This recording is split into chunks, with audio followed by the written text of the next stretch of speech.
Hi, my name is Stadshaug, and I'm a doctor of physical therapy with Kitsap Physical Therapy. I specialize in oncology and lymphedema therapy, and today I have my colleague Jackie, who is also a doctor of physical therapy, here with us today to share with us a little bit about her journey through being diagnosed with cancer, undergoing cancer treatments, and then life after cancer. So I'd like to start with just having you paint a picture of the day that you were diagnosed. So I ended up getting diagnosed through something else that happened. I ended up needing to go to urgent care just to deal with a bout of bronchitis I had dealt with. And in the process of this, they discovered a mass in my neck. Okay. And from there, then it was a series of some testing that went over the next couple weeks. And then throughout that very stressful time period, then ended up getting a phone call on a Saturday morning, telling me that the biopsy had come back and I had cancer, and that was almost just world stopping. I can imagine. Yeah, and unfortunately they didn't have a lot of answers as to type or stage or anything other than it's thyroid cancer. Okay. Tell us a little bit about the process of selecting a physician and an organization to have your cancer care go through. So I started out within the same umbrella as the urgent care I went through. They have a whole chain of hospitals and physicians. Okay. And so I started there.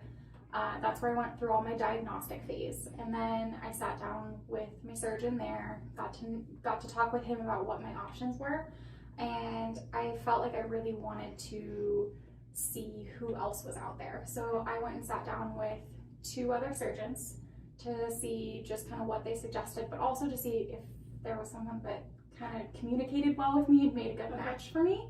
And so I kind of waited until, it ended up being the second of the 3 surgeons I sat down with that I really felt like I had made a good connection with and was able to communicate really well with them. I've often told patients that, finding the right provider is a little like dating. Yes. In a way that you can't just always think like, oh yes, it's a match at first sight. Like it's okay to feel like you need to have that connection, especially with a course of treatment that is going to be as personal as being diagnosed with cancer is. Definitely. And I think that I wanted to feel safe with the fact that they, this was within their wheelhouse, which all of them is, right? But I also wanted to make sure it was someone that I had ease of communication with. And really the second surgeon was someone for me that we were able to have conversations on a medical level that were really easy. And so for me, being a healthcare provider, that was a really important thing for me. So yeah. Did you get the sense that your initial diagnosis was urgent and needed to have a quick decision made, and that variable change you taking your time with finding the right provider? So I was told that I had time after meeting with the first surgeon. That happened very quickly, okay. The first phase of it. But meeting with the first surgeon, he said, this isn't something we have to deal with in the next week. This is something we have, a couple months to play with.